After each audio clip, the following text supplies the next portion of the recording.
Baik, terima kasih. Kembali lagi di Rakyat Bersuara. Tadi soal Golkar, sekarang kita balik lagi soal MK. Dua hal yang diputuskan oleh MK, dampaknya yang saya sebutkan ya. Yang pertama adalah PDIP bisa mengajukan sendiri, apakah itu Anies Baswedan dan lain sebagainya, saya belum tahu. Terutama juga di daerah-daerah lain yang kemudian juga banyak nanti akan ada calon-calon baru. Apakah demikian? Iya, pasti. Karena nggak mungkin hanya satu atau dua calon, bisa jadi banyak calon nanti yang terjadi di berbagai daerah. Kemudian yang kedua, efek dari usia 30 tahun yang diputuskan oleh MK yang katanya sudah ceto welo-welo.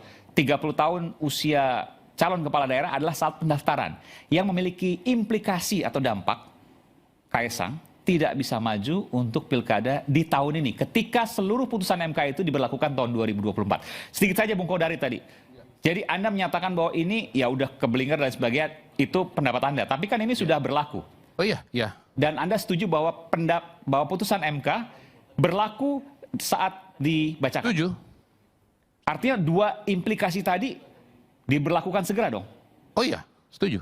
Setuju ya? Iya, artinya kalau keputusan MK ini diberlakukan, maka kemudian di Jakarta misalnya PDI Perjuangan bisa mengajukan calon karena syaratnya kan 7,5%. Ya. Sementara perolehan suara PDI Perjuangan seingat saya sekitar 14% ya, Bung Ciko ya. Otomatis bisa, dan karena itu sangat menarik untuk menunggu apakah PDI Perjuangan akan mengajukan Anies Baswedan atau Ahok atau misalnya nama-nama yang lain. Kalau saya sih berharap jangan Anies, Ahok lah. Kenapa? Hah? Kenapa jangan Anies? Karena Ahok kader PDI Perjuangan, sementara Anies bukan. Jelas toh? Toh welo-welo? Oke, baik. Ya, jadi menurut saya mulai hari ini dengan keluarnya keputusan MK itu berhentilah DPP PDI Perjuangan untuk menyebut nama Anies. Iya, kenapa? Jelas-jelas bukan kader dia. Ngapain dia sebut-sebut nama Anies? Sementara dia udah bisa maju sendirian.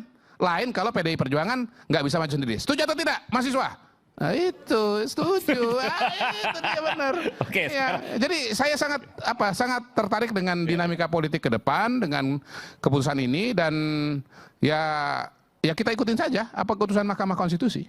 Bisa nggak nambahin? Ini bukan menyangka Kodari, tapi menambah. Untuk pertama kalinya saya nambahin Kodari.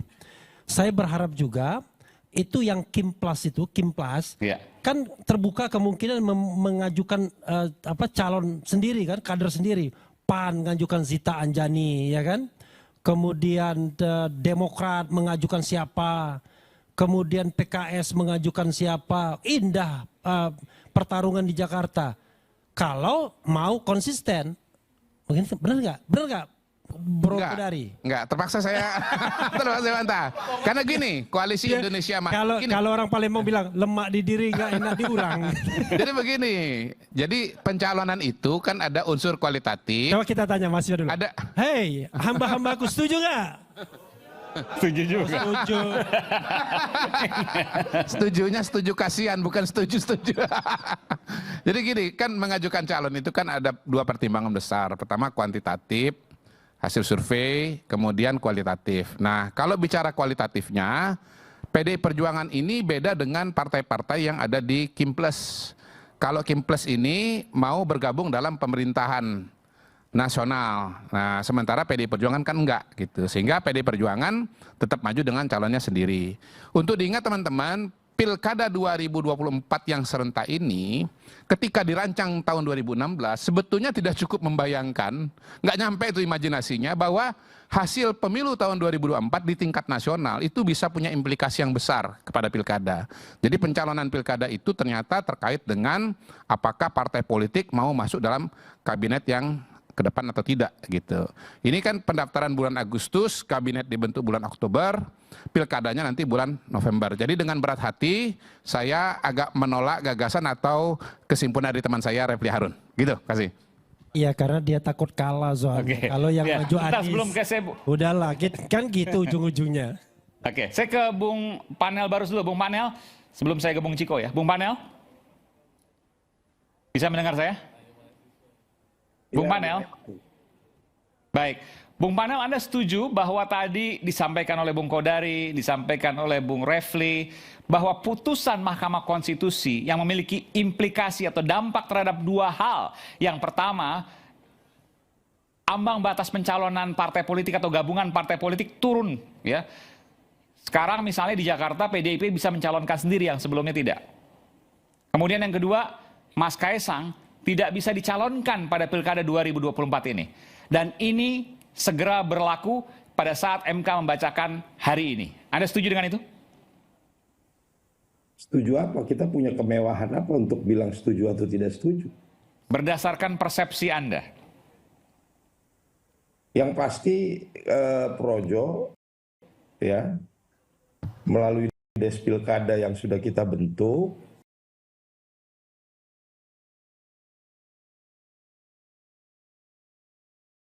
kita ikut mendukung ya calon-calon kepala daerah yang kita kurasi, kita anggap sevisi, senafas dengan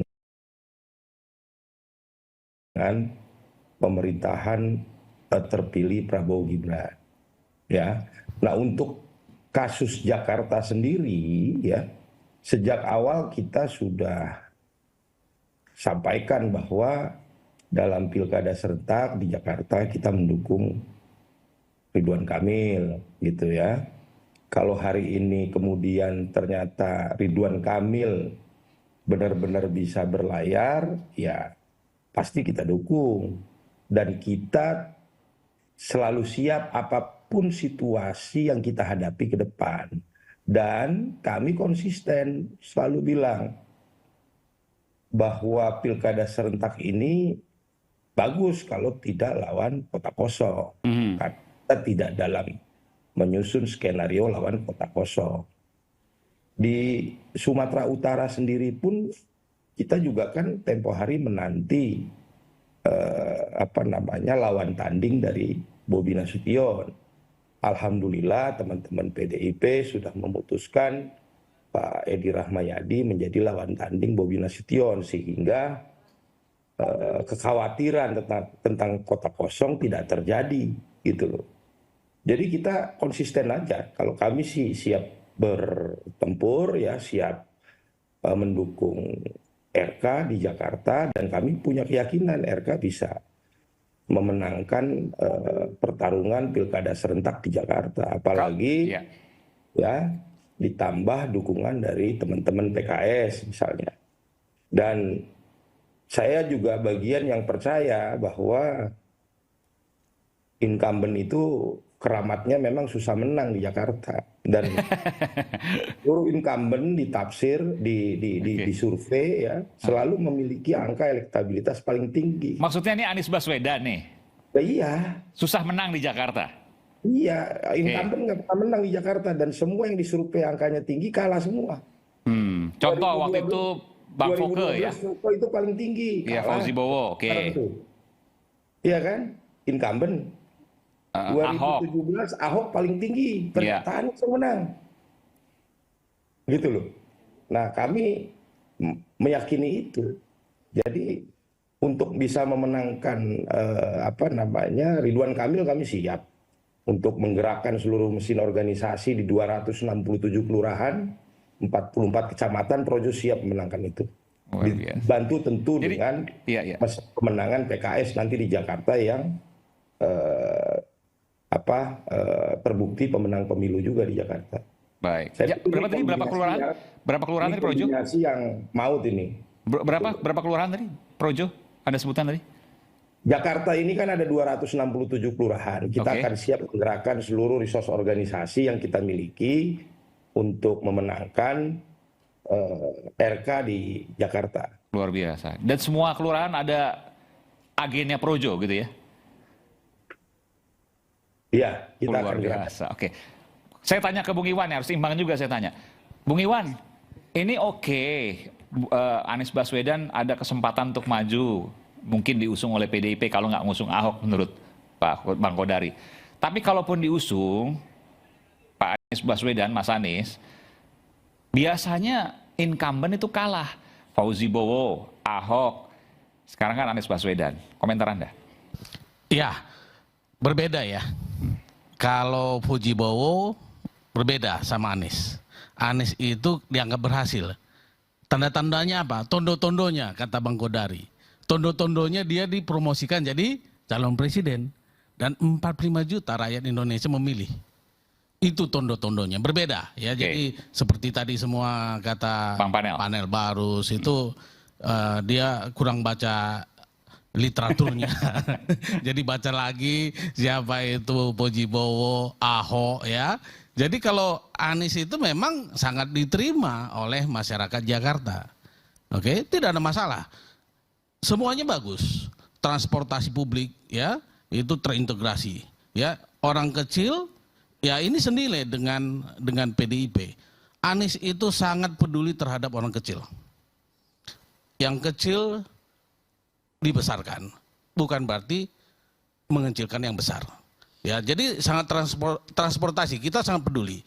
KJP, KJMU, ya semuanya itu untuk rakyat kecil. Tapi saya mau tanya, kalau ini kan kemungkinan cuma satu, PDI Perjuangan. PDI Perjuangan ini tergantung Bung Ciko ya, tip partainya maksud saya, memutuskan siapa nanti. Tapi kalau seandainya lihat kader, PDIP Ahok, bukan Anies Baswedan. Komentarannya gimana? Ya, tentunya partai itu akhirnya realistis. Nanti akan berhitung, ya PDI juga akan berhitung. Ahok atau Anies. Mudah-mudahan, ya dengan kekuatan kita, ya saya itu mengkoordinir 1015, bukan satu projo ya, 1015 relawan seluruh Indonesia. Oh, kalau lebih 250. 2019 itu saya mendirikan dengan Mejen Musa Bangun dan MS Kaban itu relawan Prabowo. Itu relawan Prabowo 2019 itu hanya 150.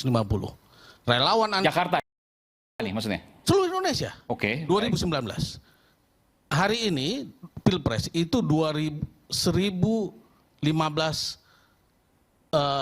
organisasi relawan. Boleh, Bang. Dan hari ini mengatakan udah WhatsApp saya siap untuk datang ke Jakarta memenangkan Pak Anies apabila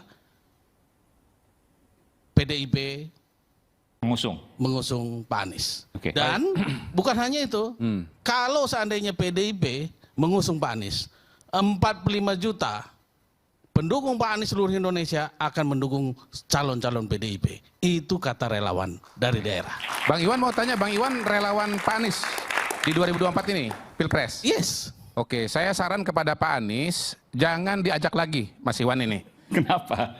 Ya karena memang faktanya di Pilpres 2024, Anies Baswedan di Jakarta, di kampungnya sendiri, di basisnya sendiri, kalah dengan Prabowo Gibran. Jadi saya mengaminkan apa yang disampaikan oleh panel Barus tadi. Yang lupa data itu justru sebetulnya adalah Pak Iwan sendiri. Padahal dia relawan, dia lupa Bang Kodari, bahwa Anies Baswedan ini kalah saya jelaskan ya. Kalau bukan masuk suara luar negeri, itu kalah Prabowo 300.000. Kita harus kembalikan ya. Menang atau kalah?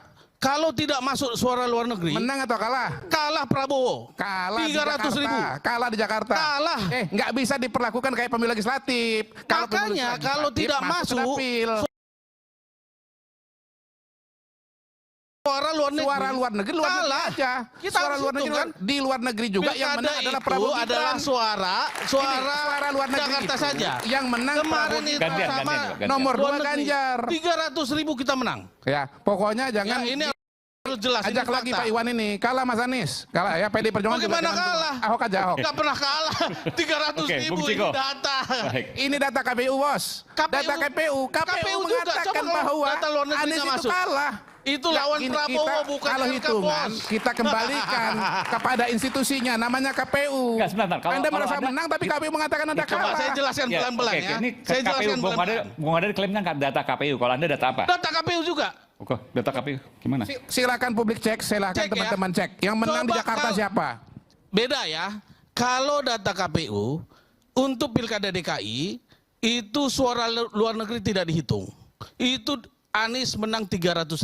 Tanpa suara luar negeri. Itu suara luar negeri masuk, itu Anies hanya kalah 3.800. Oh, karena DKI 2 kan ada luar negeri. Itu melawan Prabowo. Bos, ini ngelawan. Kalau suara luar negeri masuk ke Jakarta itu, kalau pemilu legislatif Ya, betul, tapi kalau makanya. pilpres nggak masuk, bukan begitu cara menghitungnya. Luar negeri itu dihitung sebagai suara luar negeri, berdiri sendiri.